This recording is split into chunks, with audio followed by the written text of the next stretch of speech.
விஜயோட ரசிகர்கள் தாவேகா தொண்டர்கள் எல்லாம் தற்கூரின்னு சொல்லி விமர்சிக்கிறாங்க. என்ன சார் புரியல? விஜயோட ரசிகர்கள் அதே போல தாவேகா தொண்டர்கள் எல்லாம் தற்கூரின்னு சொல்லிட்டு ஒரு விமர்சனம் வைக்கிறாங்க. அந்த ஒரு டேர்ம் எப்படி பாக்குறீங்க? அதை பத்தி உங்க கருத்து என்ன? விஜய் சார் ரசிகர்கள் தற்கூரின்னு ஏன் கேக்குறான்னு கேக்குறீங்களா?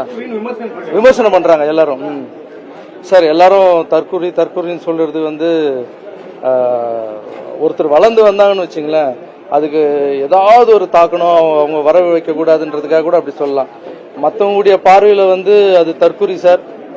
எனக்குன்னு ஒரு பார்வை இருக்கு. அது வந்து தாவேகாவின் அம்புக்குறி.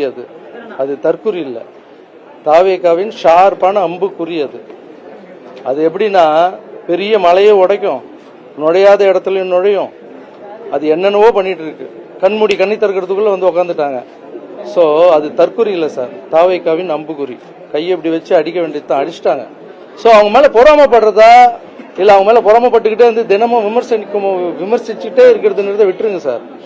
யாரா இருந்தாலும் அவங்க எப்படி ஜெயிச்சாங்க, நம்ம என்ன பண்ணல, அவங்க என்ன பண்ணிட்டு இருக்காங்க, அவங்கள விட நம்ம எப்படி ஜெயிப்போம். மக்கள் கிட்ட போய் சொல்லுங்க, அவங்க நீங்க என்ன பண்ண போறீங்க, அடுத்து வந்து நீங்க எங்க மிஸ் பண்ணீங்கன்றத போய் மக்கள் கிட்ட சொல்லுங்க.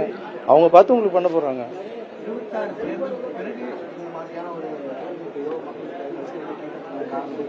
என்ன சார்?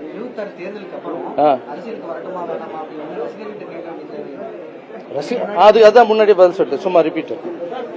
வேற கேள்வி தம்பி.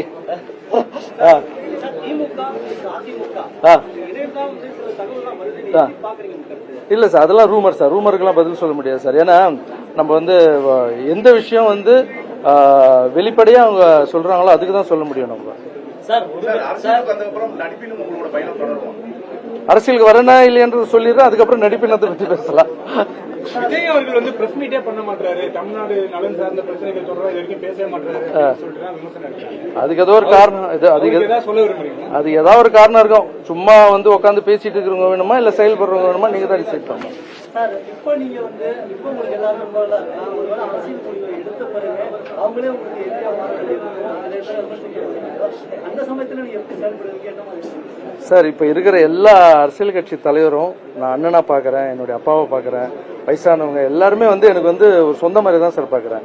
ஒருவேளை நான் என்னுடைய அரசியலுக்கு நான் வந்து என்னுடைய நிலைப்பாட்டை எடுத்து வைக்கும் போது அவங்க என்ன இப்ப மட்டும் என்ன அடிக்கலன்னா நினைக்கிறீங்க, நான் வரலாமா வேணாமான்னு கேட்டதுக்கு லைட்டா அடிக்க ஆரம்பிச்சிட்டாங்க, ஸ்மெல் எல்லாம் வருது. சோ இப்ப நான் விஜய் சார் பத்தி வேற பேசியிருக்கேன்ல, இப்போ அந்த அம்புன்னு பேசியிருக்கேன், வாடகை வீடுன்னு பேசியிருக்கேன். இதுக்கெல்லாம் இன்னும் அடிப்பாங்க, அடிக்கட்டும், ஒன்றும் பிரச்சனை இல்லை. ஏன்னா இல்ல நான் சொல்றது சொல்லி முடிச்சிடுறேன். அடிக்கட்டும், எல்லாமே வந்து விளையாட்டு தானே, நம்மளும் நல்லா கேம் ஆடுவோம்ல, களத்துக்கு இறங்கணும்னு நம்மளும் கேம் ஆட ஆரம்பிப்போம். மக்கள் ஆதரவு எப்படி இருக்குன்னு நினைக்கிறீங்க? நீங்க அரசியலுக்கு வந்தா மக்கள் ஆதரவு எப்படி இருக்குன்னு நினைக்கிறீங்க? மக்கள் ஆதரவு நான் சொல்ல மாட்டேன் சார், நீங்களே பாக்குறீங்களே, கமெண்ட்ஸ் போய் பாருங்க. நான் போட்ட வீடியோக்கு எப்படி கமெண்ட்ஸ் பண்றாங்கன்னு பாருங்க. கண்டிப்பா மக்களுக்கு யார் நல்லவங்க கெட்டவங்கன்னு தெரியும் சார். சார், நடிக்கவே முடியாது சார். இப்ப இருக்கிற சோசியல் மீடியா வளர்ந்துருச்சு சார். நீ நடிச்சா அதுக்கு உண்டான பலன் கிடைக்கும் சார், நீ உண்மையா இருந்தா அதுக்கு உண்டான பலன் கிடைக்கும் சார். நான் நடிக்க மாட்டேன் சார், உண்மையா இருப்பேன் சார். சில வருஷத்துக்கு முன்னாடி வந்து உங்களுக்கும் சில சீமான் அவர்களுக்கும் ஒரு கருத்து மோதல் இருந்தது, அது தீர்ந்துருச்சா? அவரையும் நீங்க அண்ணாதான் பாக்குறீங்களா? அவரை போய் சந்திப்பீங்க? அதை சொல்ல வீடியோலயே சொல்லிட்டேன்ல சார். சீமான் சார் வந்து ஃபர்ஸ்ட் பிரச்சனையா இருந்தது, அதுக்கப்புறம் ஜிகர்தண்டா பார்த்தேன். அவர் தான் அன்பு எது கொடுத்தாலும் அதீதமா இருக்கும். அண்ணன் போன் பண்ணி பேசினார், எல்லாம் டீட்டெயிலா சொல்லியிருக்கேன் சார். இங்க அரசியலுக்கு நான் வர்றது வந்து சண்டை போடுறதுக்கு வரல சார், வெறுப்பு அரசியல் பண்றதுக்காக வரல. மக்களுக்கு என்னால முடிஞ்சது பண்ணிட்டு இருக்கேன். இதுக்கப்புறம் வந்தா அதுல எப்படி எல்லாம் பண்ண முடியும்ன்ற ஒரே ஒரு ஆசை தான் சார். இதுக்கப்புறம் இங்க வந்து பணம் சம்பாதிக்கணும் இல்ல இது வந்து பதவியில் உட்காந்துக்கணும் அதுக்கெல்லாம் வரல சார். எனக்கு தெரிஞ்ச ஒரு 100 மாற்றுத்திறனாளிக்கு பண்றேன்னா அங்க வந்தா லட்சம் மாற்றுத்திறனாளிக்கு பண்ணுவேன் சார். எனக்கு தெரிஞ்ச கஷ்டப்படுறவங்க, சாப்பிடுறவங்க, வறுமை நிலையில இருக்கிறவங்களுக்கு இப்ப முடிஞ்சு 1 லட்சம் பேருக்கு பண்றேன். அங்க வந்து கோடி மெம்பருக்கு என்னால பண்ண முடியும் சார்.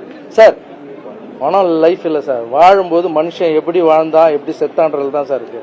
நான் சாகும் போது ஊரே அழும் சார். Thank you so much.